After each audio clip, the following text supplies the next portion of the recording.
We're live from New Delhi. You're watching DD India News, India's voice to the world. I'm Vipakshi Khurana. Coming up in the next hour. Mob vandalizes Sheikh Mujibur Rahman's residence in Dhaka during an online speech by former Prime Minister Sheikh Hasina.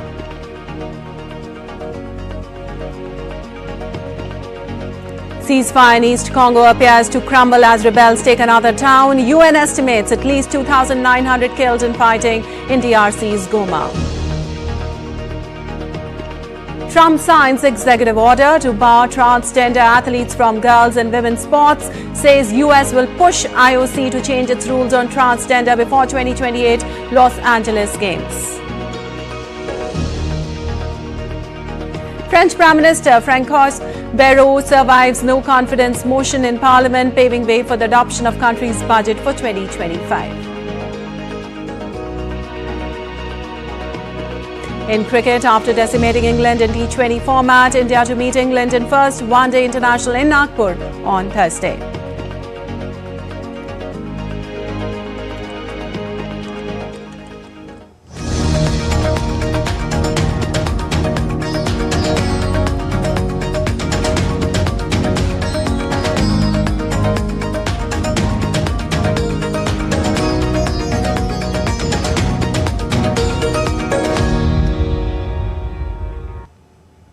First up, the updates from Bangladesh, where violent mob on Wednesday vandalized Bangal Bandhu Memorial Museum in Dhaka, the former residence of Sheikh Mujibur Rahman, Bangladesh's founding president and father of former Prime Minister Sheikh Hasina. The deplorable incident occurred at about 8 p.m. local time after the student against discrimination convener Hasnat Abdullah gave an inflammatory call on Facebook to that effect. And according to the media sources, the incident was allegedly supported by Professor Yunus-led interim government as one of his colleagues in the government, Asif Mahmood, local government and youth and sports advisor, also wrote on his social media account, "Let there be festivity." Now, New Age newspaper reported that tensions triggered after the Bangladesh Chhatra League announced that ousted Prime Minister Sheikh Hasina would address a virtual session at about 9 p.m. on Wednesday.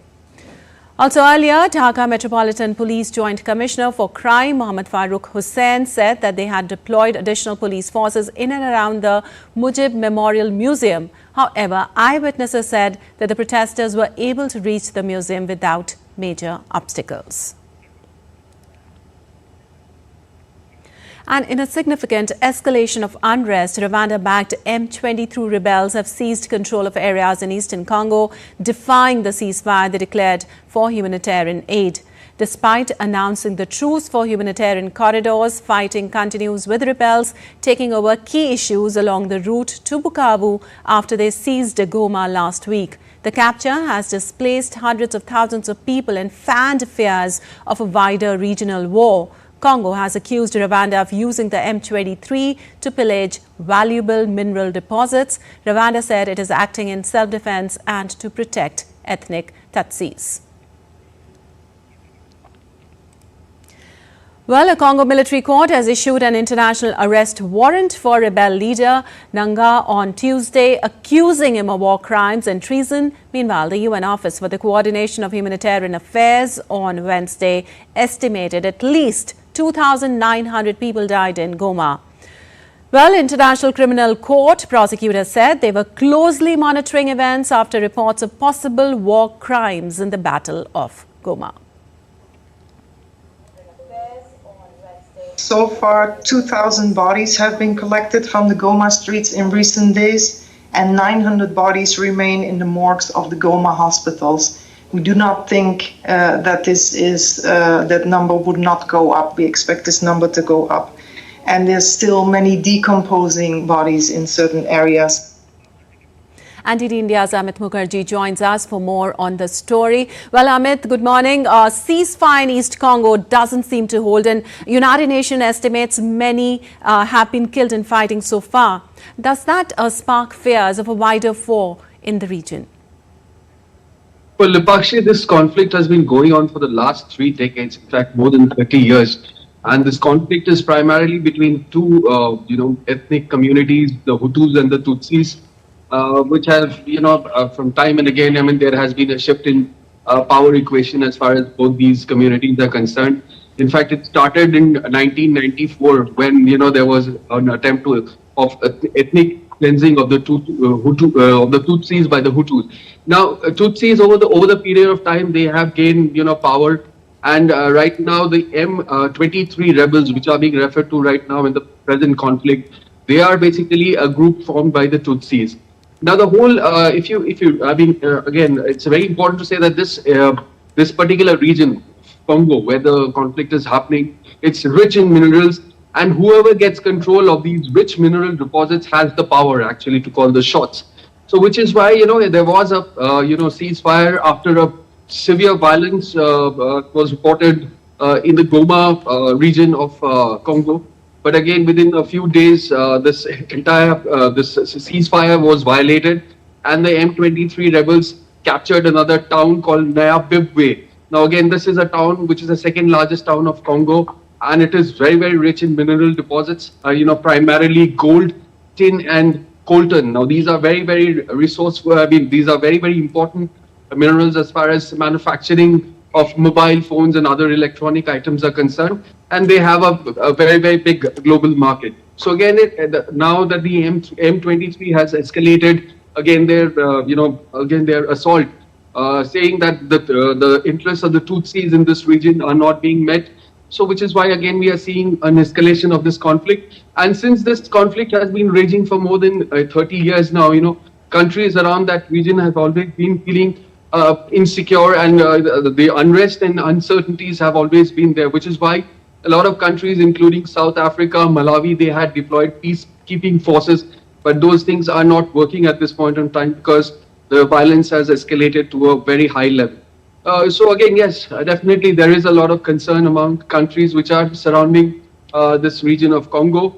And going forward, we're going to see much more crisis in terms of, dead bodies lying over at all places in the area. And because of that, there is a serious threat of outbreak of diseases also. So the situation out there is quite tense and absolutely not under control. Lepakshe? All right. Thank you so much, Amit, for sharing those insights with us. And moving on, U.S. President Donald Trump's administration appeared to backtrack Wednesday after his proposal to take over Gaza sparked uproar, with the United Nations warning against ethnic cleansing in the Palestinian territory. Donald Trump's stunning proposal that the United States could take control of the Gaza Strip invited strong reactions from governments around the world. Facing a wave of criticism from Palestinians, Arab governments and world leaders, Trump's Secretary of State Marco Rubio said any transfer of Gazans would be temporary, while the White House insisted there was no commitment to sending U.S. troops. U.S. President Trump had said at Tuesday's news conference that the U.S. will take over the Gaza Strip, and he insisted Wednesday that everybody loves his proposal. I do see a long-term ownership position, and I see it bringing great stability to that part of the Middle East and maybe the entire Middle East. And everybody I've spoken to, this was not a decision made lightly. Everybody I've spoken to loves the idea of the United States owning that piece of land, developing and creating thousands of jobs with something that will be magnificent in a really magnificent area that nobody would know. But the tone changed after reactions from across the globe. Rubio said the idea was not meant as hostile, describing it as a generous move, the offer to rebuild and to be in charge of the rebuilding. It's a unique offer, one that no other country in the world has stepped up and made an offer.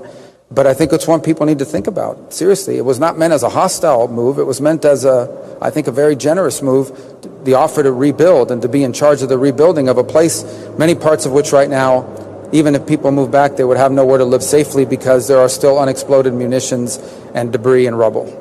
White House Press Secretary Caroline Leavitt said Washington would not fund Gaza's reconstruction, adding that Trump wanted Palestinians to be only temporarily relocated out of Gaza.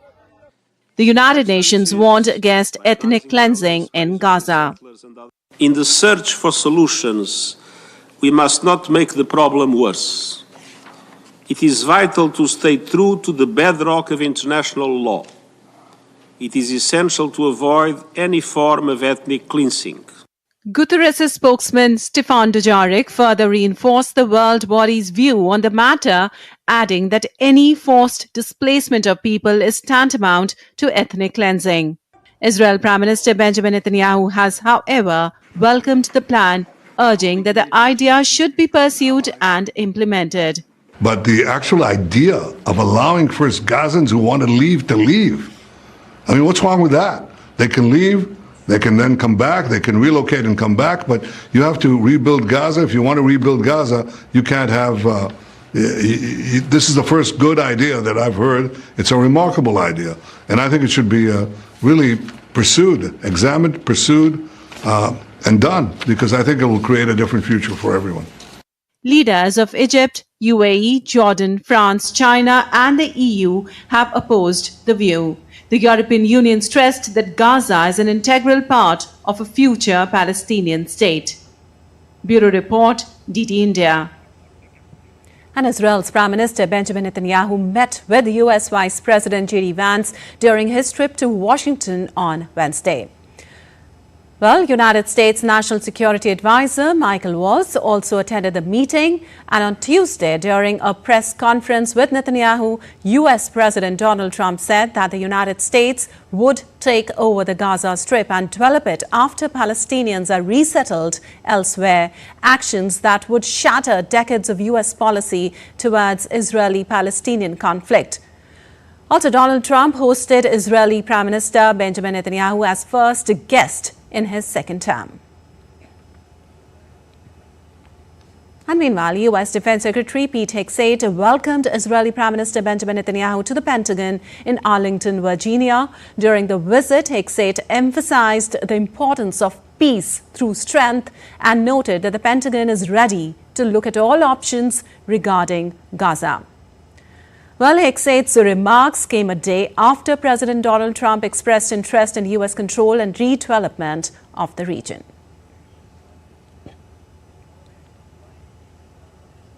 I would just say to the question of Gaza, the definition of insanity is attempting to do the same thing over and over and over again. And as the President and Prime Minister pointed out last night, the President is willing to think outside the box, look for new and unique dynamic ways to solve problems that have felt like they're intractable. So we look forward to more conversations about that, creative solutions to that. And as the man tasked with leading the Defense Department here, we're prepared to look at all options, as we've said before. Well, U.S. President Trump's recent remarks about Ukraine's potential NATO membership, raising security concerns for Russia, have sparked increased diplomatic activity, with Moscow welcoming the comments. Now, meanwhile, Britain continues its support for Ukraine with fresh financial aid. More in this report. US President Donald Trump's remarks that Ukraine joining NATO potentially raises Russia's concern of security threat. Following this statement, the diplomatic efforts have intensified. Moscow has welcomed Trump's words.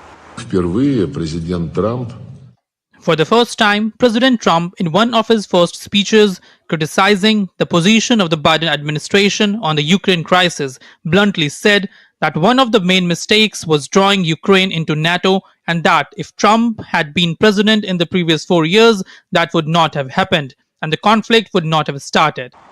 Russia has been in contact with the Trump administration and has maintained that ministerial-level discussions have been intensified. Контакты по линии отдельных ведомств. There are indeed contacts between individual departments, and they have been intensifying recently, but I can't tell you any other details. We have nothing else to say. However, Ukrainian President Volodymyr Zelensky's willingness to negotiate directly with Russian President Vladimir Putin was dismissed by the Kremlin, which labeled it as empty words.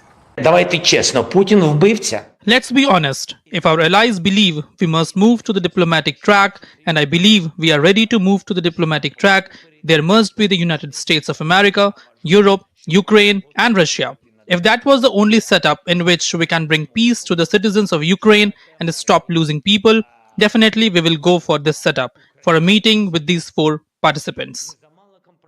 On the other hand, Britain continues to support Ukraine, with Foreign Minister David Lammy announcing an additional $68.7 million in financial aid during his visit to Kyiv on Wednesday to strengthen Ukraine. Meanwhile, Kyiv has intensified aerial strikes on Russia's energy and military sites, set an oil depot on fire in southwestern Russia. Ukraine claimed the Albastian's refinery in Karan-Sodar supplies fuel to Russian forces. Russian troops seized the settlements of Baranivka and Novolensk in eastern Ukraine's Donetsk and Kharkiv regions. With Rabindra Chauhan, Syed Afzarul Hassan for DD India. And still to come on DD India News Hour. US to skip the G20 summit in South Africa. Secretary of State Rubio accuses Pretoria of an anti-American agenda. After the US, Argentina plans to pull out of the World Health Organization, citing deep differences. And South Korea too blocks access to DeepSeek AI tool amid growing concerns over AI security risks.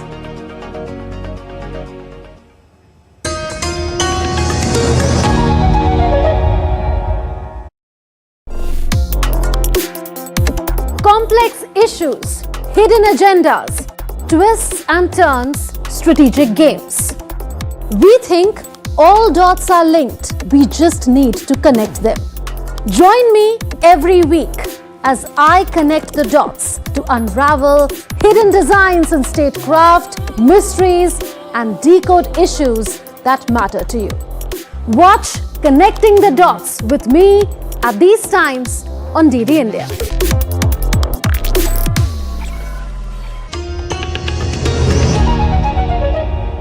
Welcome back. You're watching DD India News. I'm Lepakshi Kuran, and moving on. US President Donald Trump has signed an executive order banning transgender athletes from participating in women's sports, fulfilling a promise that was at the center of his election campaign 2024. With this executive order, the war on women's sports is over. Under the Trump administration, we will defend the proud tradition of female athletes, and we will not allow men to beat up, injure, and cheat our women and our girls. From now on, women's sports will be only for women. With my action this afternoon, we're putting every school receiving taxpayer dollars on notice that if you let men take over women's sports teams or invade your locker rooms, you will be investigated for violations of Title IX and risk your federal funding. There will be no federal funding.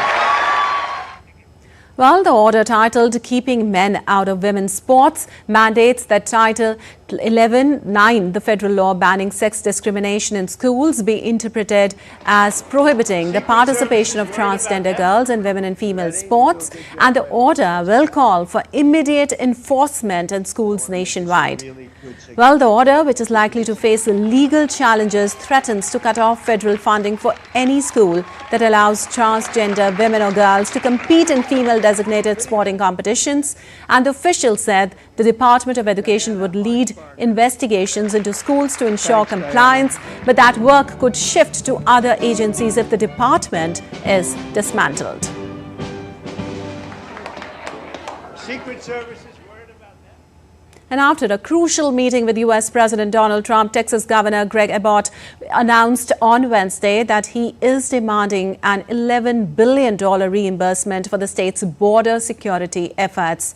Abbott highlighted Texas' massive investment in border walls and military infrastructure aimed at tightening security along the US-Mexico border. He also claimed that Texas has seized over 600 million closes of fentanyl, underscoring the scale of the crisis. This push aligns with Trump's long-standing hardline stance on immigration and border control.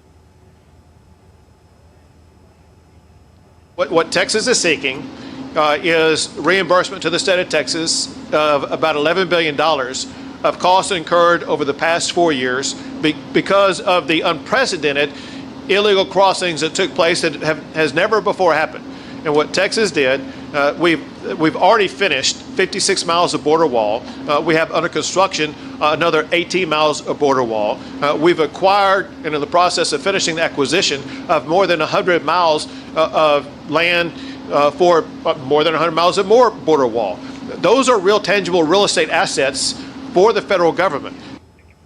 Well, protests broke out across the United States on Wednesday as demonstrators rallied against President Donald Trump and Project 2025, voicing opposition to his recent executive actions.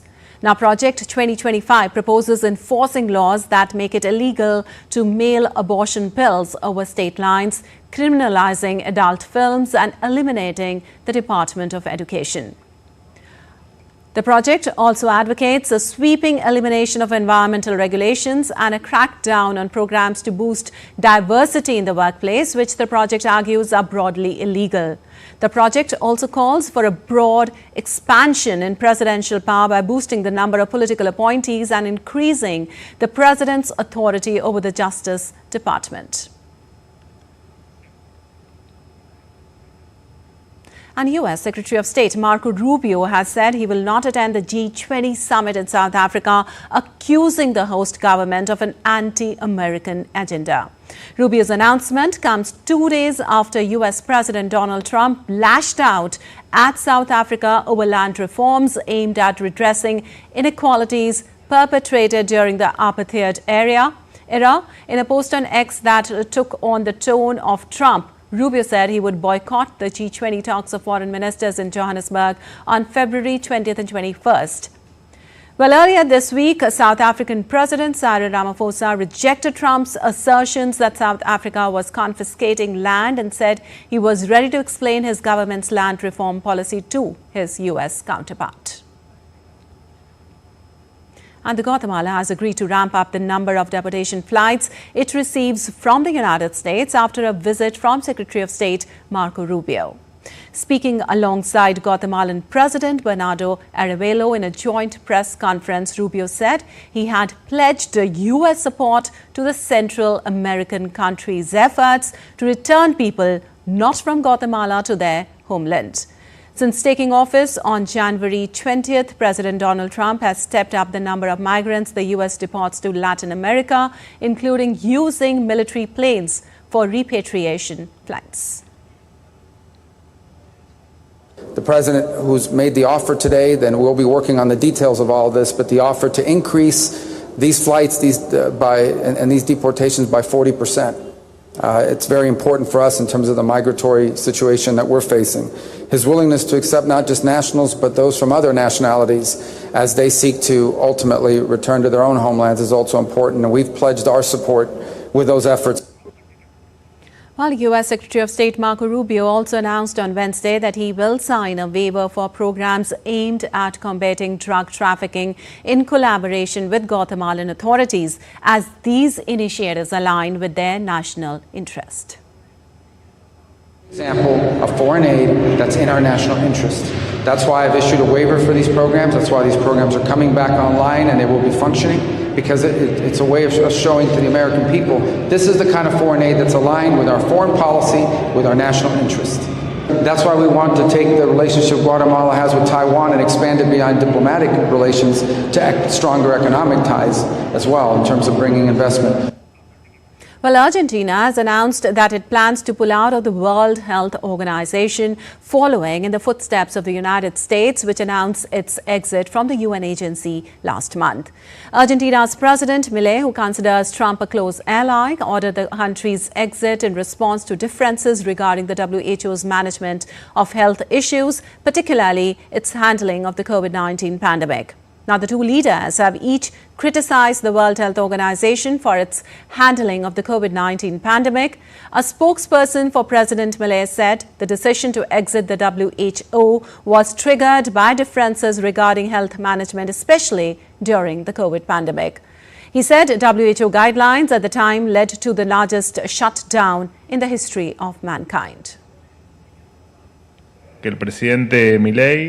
President Milei instructed Foreign Minister Gerardo Wirthain to withdraw Argentina's participation from the World Health Organization. This decision is based on the deep differences, particularly regarding health management, especially during the pandemic. Supuesto, la gestión sanitaria, especialmente. And French Prime Minister François Bayrou has survived 2 no-confidence votes in Parliament, paving the way for the adoption of the country's 2025 budget. Now, the budget is seen as key to reducing France's significant debt. The no-confidence motions were introduced by far-left lawmakers after Bayrou invoked special constitutional powers to push through the budget without a parliamentary vote. However, the motions failed to gain sufficient support, with only 128 lawmakers voting in favour of the first motion and 122 in favour of the second motion. Also, the far-right National Rally and centre-left Socialists did not back the motions, citing the need for a budget for the country. In his address to the lawmakers, Bayrou, however, acknowledged that the budget is imperfect and is just an emergency step.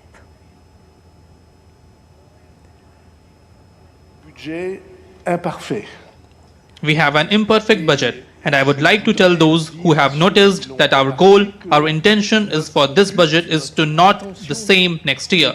If we could achieve the goals, what we have set. And so this budget is an emergency step. Now, France has been experiencing political instability since President Emmanuel Macron called a surprise snap election in June, a move that resulted in a hung parliament with no single party holding a majority. Also, Sweden mourned the victims of its worst mass killing as police indicated that the gunman probably shot himself after killing 11 people at an adult education centre. Sweden's King Carl 16 Gustav and Queen Silvia, along with Swedish Prime Minister Ulf Kristersson, attended a memorial service in Örebro where 11 people died in a shooting on Tuesday. Now, the Prime Minister called for unity, describing February 4th as a dark day in Swedish history. Also, Danish politicians observed a minute's silence for the victims before a meeting in the Danish Parliament. Prime Minister Kristersson ordered flags flown at half-staff in response to the deadly mass shooting. Also, the gunman has been identified as a 35-year-old local man who had been living as a recluse and suffering from psychological problems. The municipal director of Örebro said the educational centre would remain closed for at least the rest of the week. And South Korea's impeached President Yoon Suk-yeol attended his 6th hearing at the Constitutional Court on Thursday, with 3 witnesses expected to testify through the day. This hearing is part of the court's review of Yoon's impeachment by Parliament on December 14, 2024, following his declaration of martial law that plunged the country into a constitutional crisis. Prosecutors have separately indicted Yoon on charges of leading an insurrection. He was arrested last month and is being held at a detention center. In the previous hearing held on Tuesday, Yoon downplayed his role in the martial law declaration, saying that there was no point in debating whether he gave orders to remove lawmakers gathering to vote to lift the martial law, since nothing actually happened. Also, the Constitutional Court's decision will decide whether Yoon is removed from office permanently or reinstated. If he is removed, a new presidential election must be held within 60 days. Now, South Korea's defense ministry has blocked access to the DeepSeek AI tool on Thursday for computers used in military. This follows a notice issued on Tuesday urging the government ministries and agencies to exercise caution when using AI services, including DeepSeek and ChatGPT, at work. Now, the restriction makes South Korea the latest government to raise concerns over AI security risks as global discussions on AI regulation and cybersecurity intensify. Several countries, including Italy, Taiwan, and Australia, have also taken action against the app.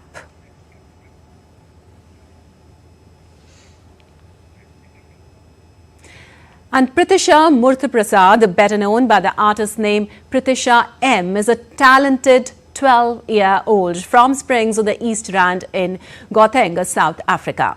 Her love for music and passion for singing and entertaining started at the tender age of 3, and she's very fond of playing the harmonium. She's blossoming rapidly and gaining popularity in her singing career. DD India correspondent Nazneen Ismail reports for more. Take a look. Pritisha Mathura Prasad, also known as Pritisha M, is a 15-year-old singer from Springs, South Africa. She gained recognition in 2020 after meeting the Indian Idol's 11 finalists and recording her first song, Moments of Love. At 12, she became the first South African to release an original Hindi song, Meri Maa. Pritisha has performed at Shreya Ghoshal's concert in South Africa and released several songs, including the inspirational Ye Hawaaye about overcoming the pandemic. In 2021, her track Hum Na Bhulenge Tumko was a tribute to her late grandfather, and in 2022 she released Love Me, a fusion of English and Zulu in the Amapiano genre, earning her the Best Newcomer title at the MBA Awards. Her music has received airplay in South Africa, India, and Canada. My most memorable performance was when I was the opening act for Shreya Ghoshal. It was such a vibrant night, and definitely it was so amazing meeting her backstage. The most challenging part about a singer, especially at my age, is balancing between school, academics, drama, whatever else I do in between altogether. When I get criticized, I tend to take everything with a pinch of salt. What I want my legacy to be in the music industry is to make an impact in the music industry. I want to be remembered for my positivity. I stay motivated by remembering all the things there are to be grateful for in life. So my family, my pet Sky, my grandfather mainly. One thing I wish I knew when I started out was that I had to learn to support myself and not rely on so much validation from other people. Kill everybody with kindness is the best piece of advice I've received from my grandfather. If I could perform anywhere in the world, I'd choose Times Square in New York. I love America so much, and definitely the Eiffel Tower and India, of course. My motto is, and this one comes from my mum, go big or go home. तू क्या जाने तेरी दुआ में क्या असर है इधर तू हाथ उठाए उधर दुआ कबूल है मेरी हर एक सांस में बस तू है मेरी माँ मेरा रब मेरा खुदा सब तू है मेरी माँ माँ की दुआ वक्त तो क्या नसीब भी बदल देती है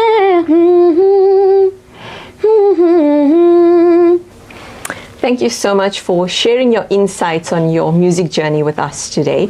We wish you all the success, and we can't wait to hear what's next. Thank you so much. It's been amazing being here. So I'm Nazneen. And I'm Pritisha M. For DD India, Johannesburg, South Africa. And still to come in DD India News Hour. UN General Assembly President on 4-day visit to India. Key global and regional issues to be discussed. Amid intense electioneering, Delhi records 60.42% voter turnout. Exit polls suggest BJP's return to power.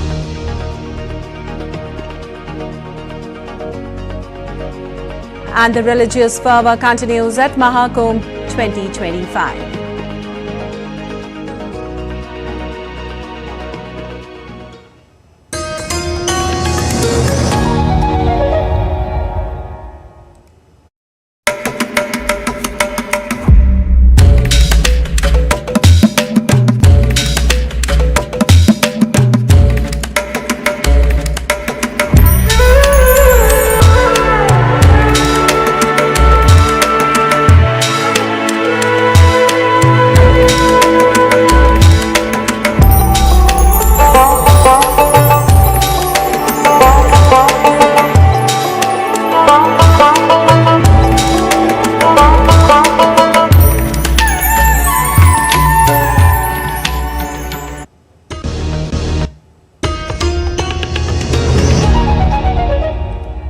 Welcome back. You're watching the India News. I'm Lipakshi Khurana, and moving on the back of the positive global cues, the Indian indices opened higher on Thursday, but by 10 a.m. IST, the Sensex was down 153 points to stand at 78,118, and the Nifty was down 55 points to stand at 23,641.30. Now, whereas rupee fell 12 paise to all-time low of 87.55 against US dollar in early trade. And for more, Shama Mishra joins us on the phone line from Mumbai. Well, Shama, what factors are contributing to the positive global cues that have helped the Indian indices open higher today? Well, Lipakshi, more than the global factors, we could factor in our domestic factors, and that's because we are going to see tomorrow RBI monetary policy, and the markets largely are viewing this particular event as an event that will bring a rate cut after many long months and after many status quo moments from the Reserve Bank of India. So that is also there, and the recent budget announcements that we had been seeing, that is also factoring in for the markets to stay positive and flat, if not negative. But yes, we've seen markets opening today in green, and today also, right now, if you're talking about the market's current position, Sensex definitely is at 78,069, which is down 0.26%. So that is almost flat, and even Nifty 50 is 0.25% down. So we could consider this as flat. Overall, in the global factors, if we are seeing, there are so many factors because the Asian markets are performing pretty well, and that's how the Indian markets are also mirroring, taking cues from there. The Trump administration, the other factors coming out from US is also important factor and a powerful factor that the US markets are seeing, and also from there taking a cue, rest of the markets are also acting accordingly. So overall, we could say that Indian markets right now are depending more on tomorrow's event of the Reserve Bank of India, where they are wanting a rate cut, a strong urge. And definitely there are so many industrialists that are saying that this is an opportune moment for the Reserve Bank of India to cut the rates and give the people of India some relief. All right, Shama, thank you so much for all those details. And moving on, President of the 79th session of the UN General Assembly, Falman Yang, is on a 4-day visit to India. During his visit, we'll also pay a courtesy call on India's President, Draupadi Murmu. Earlier, External Affairs Minister Dr. S. Jaishankar met Falman Yang in New Delhi. The two leaders discussed various issues on the United Nations agenda, including the need for reformed multilateralism. They also exchanged views on regional, global and developmental issues. Taking to microblogging site X, Jaishankar appreciated Falman Yang's leadership and guidance at the UN. Apart from New Delhi, Yang will be visiting Bengaluru also. And today is an important day in Indian Parliament. The Lok Sabha, or the lower house of Parliament, will discuss the Union Budget 2025-26 presented by Finance Minister Nirmala Sitharaman today. And the Rajya Sabha, that is the upper house of Parliament, will discuss the motion of thanks on the President's address. Prime Minister Narendra Modi will also reply in the Rajya Sabha, that is the upper house of Parliament. Congress MP Kiran Chaudhary brought this motion in the House on February 3rd. Apart from this, the House will congratulate Rajya Sabha MP from Bihar, Upendra Kushwaha, on his birthday. And Debyendu Mondal joins us from Delhi for more on the Parliament today. Well, Debyendu, what all is lined for today in the lower house? Well, Lipakshi, good morning. The lower house of the Indian Parliament will discuss and debate on the motion of grants for the various ministries during the budget session, which is currently underway. The motion of thanks was finally concluded with the Prime Minister's speech day before yesterday. And now the Lok Sabha will take up various discussions from the demands of grants from the multiple ministries, and also several bills, important bills are lined up that could be tabled in the coming days in the Parliament, both in the upper house as well as in the lower house. Lipakshi. All right, Debindu, also if we talk about the Rajya Sabha, it will discuss the motion of thanks on the President's address, and the Prime Minister is also going to reply to the discussion on the President's address. What all expected out there?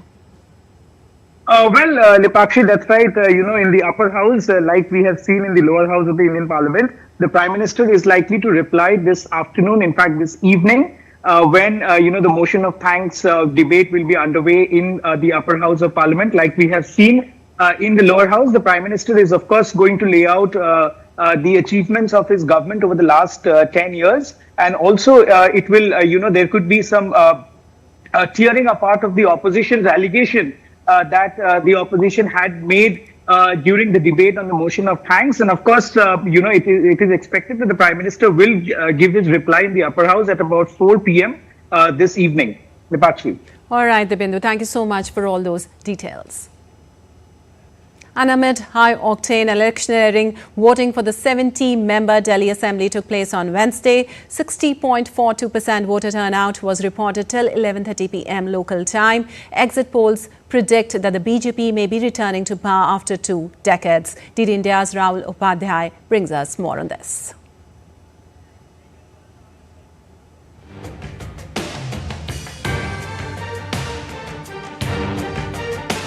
Voting for the Delhi Assembly election 2025 concluded on Wednesday in all 70 constituencies. 57.70% voter turnout has been reported till 5 p.m. 699 candidates are in the fray. India's President Draupadi Murmu, Union Ministers Hardeep Singh Puri, Dr. S. Jaishankar, Delhi Chief Minister Atishi, Aam Aadmi Party leader Manish Sisodia, Arvind Kejriwal, BJP's Basuri Swaraj and Congress's Alka Lamba are among the big names who voted early in the day. A unique polling station was set up in Delhi's Bikaspuri with the theme Chandrayaan se Chunav tak Bharat ki Udan. What adds to all this was the volunteers dressed up as astronauts to assist voters. Meanwhile, special arrangements have been made to ensure accessibility for specially abled voters, offering them assistance and a smooth voting process. A high-stakes battle is expected in the New Delhi constituency, where Aam Aadmi Party chief and former Chief Minister Arvind Kejriwal is seeking re-election. His challengers include BJP's Parvez Sahib Singh and Congress's Sandeep Dikshit, both sons of former Delhi Chief Ministers. In Kalkaji, Delhi Chief Minister Atishi from Aam Aadmi Party is contesting against BJP's Ramesh Viduri and Congress leader Alka Lamba. Meanwhile, exit polls for Delhi Assembly elections forecast Bharatiya Janata Party return to power after 2 decades, while the Congress remains a marginal player. The counting will take place on Saturday. Rahul Upadhyay's report for DD India. And the spiritual fervour at Mahakumbh 2025 in Prayagraj continues as devotees take the dip of faith in the holy Sangam. As of Wednesday, 38 crore 97 lakh people have participated in the sacred ritual. Mahakumbh 2025 is setting a new benchmark in event management while also delivering a message of unity and cultural heritage. Alongside the Bhagavad Katha recitations, the fair is also hosting diverse cultural programs.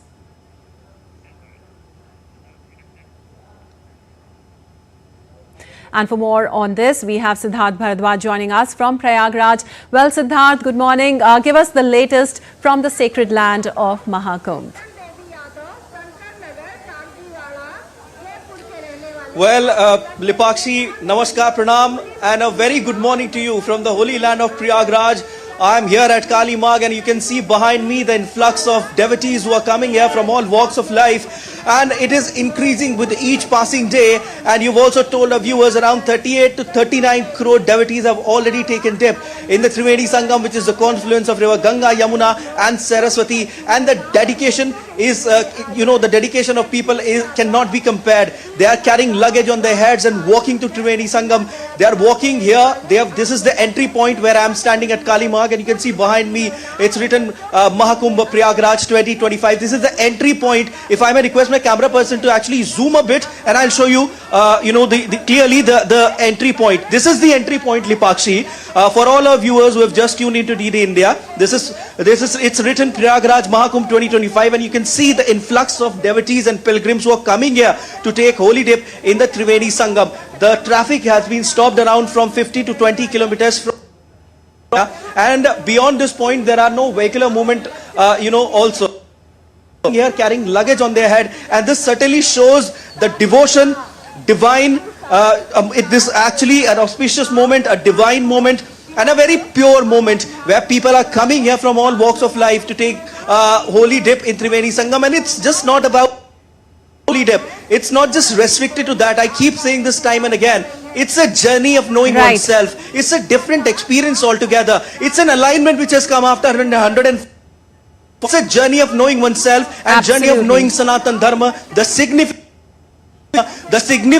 of Mahakumbh, and this particular moment which has come after 144 years, Lipakshi, and time and again I keep talking about the security arrangements as well, the crowd management system as well. It is phenomenal. You can see the crowd which is coming from here is actually exiting from a different point. So crowd management system, and apart from that, security is also deployed to make sure that the devotees who are coming here, their journey remains safe, secure and peaceful. Absolutely, yes. Siddharth, immaculate preparations are there. Thank you so much for all those details from Prayagraj. And still to come on DD India News. At National Games, Suruchi of Haryana claims gold medal in shooting.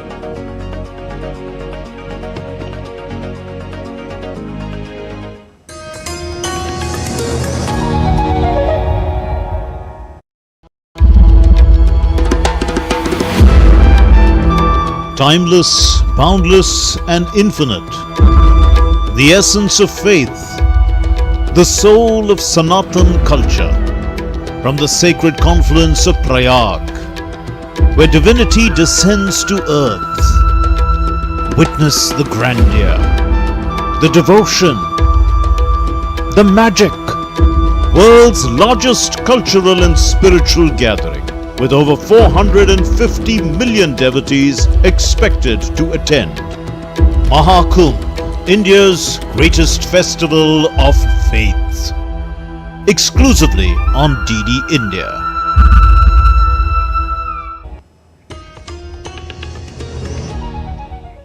Welcome back. You're watching DD India News. I'm Lipakshi Khurana, and time now for some sports news. The three-match one-day international series between India and England kicks off in Nagpur on Thursday. Virat Kohli and Rohit Sharma have returned to the Indian fold after a month-long break. India will hope to fine-tune their preparations for the upcoming ICC Champions Trophy. Mystery spinner Varun Chakravarti has been added to the squad after his remarkable performance in the recently concluded T20 series against England.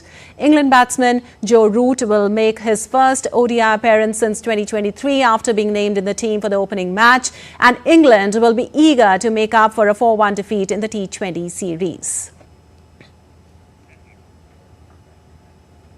And India's 38th National Games are underway in northern state of Uttarakhand. Karnataka leads the medal tally with 28 gold medals, followed by Services and Madhya Pradesh with 82 medals in total. Maharashtra is the highest medal holder. However, having won just 16 gold medals, it is at the 4th place. Haryana is at the 5th place with 51 medals, followed by Tamil Nadu with 44 medals. Apart from these states, the others in the top 10 are Manipur, Delhi, Kerala and Punjab. With 33 medals, the host state Uttarakhand currently occupies the 15th position in the rankings.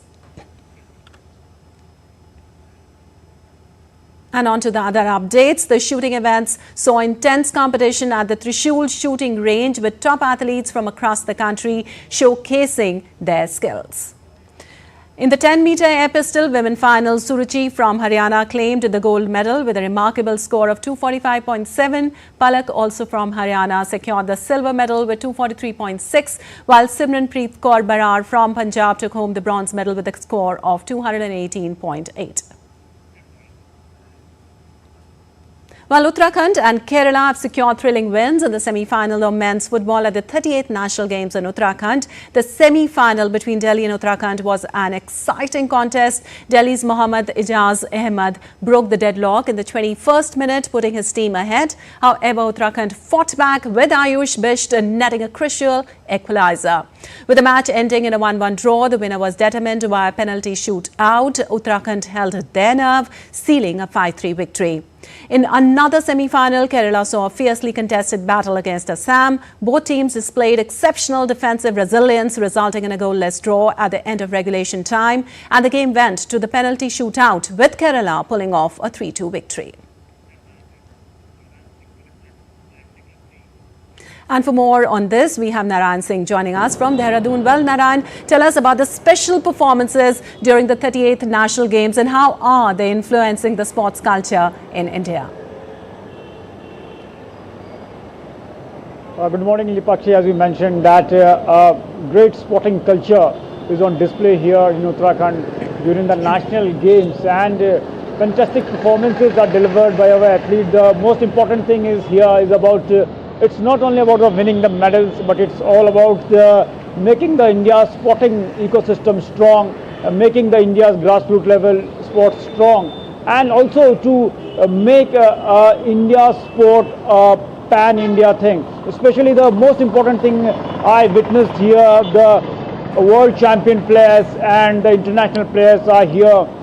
Talk about the archery, the Abhishek Verma, who won medals in the 6 Asian Games and who won medal in the 4 World Championship and 6 Asian Championship. He is here, he is participating. When you talk to him, he said that a fantastic sports culture is on display here, and the young players are also pushing the veterans of the game to their limit. So it's the beauty of the game that the youngsters are learning from them and challenging them, and unless and until this culture will not be there in the any country's sporting culture, it will not grow, and this is exactly happening here. And the way, especially if we talk about the events like rowing. In rowing, we talk about it's an event in the Olympics too, and teams like Madhya Pradesh and services are doing exceptionally well, and the way they performed here in Tehri, and the events are concluded. But that event, the medals in that event helped Madhya Pradesh and services to swell their medal tally here.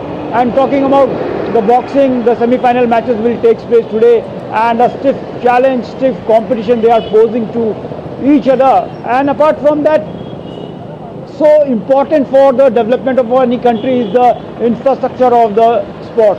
Earlier we were talking about that the infrastructure in Uttarakhand is not up to the mark, but the kind of work done by the central government and state government is excellent, and the world-class stadiums are here, world-class shooting range, world-class basketball court, everything is here. So all in all, we can say that the Indian sports is on right track, and national games that were revived in 2022 by the government and Gujarat, and after that took place in Goa, now in Uttarakhand. So it's a good thing for Indian sports.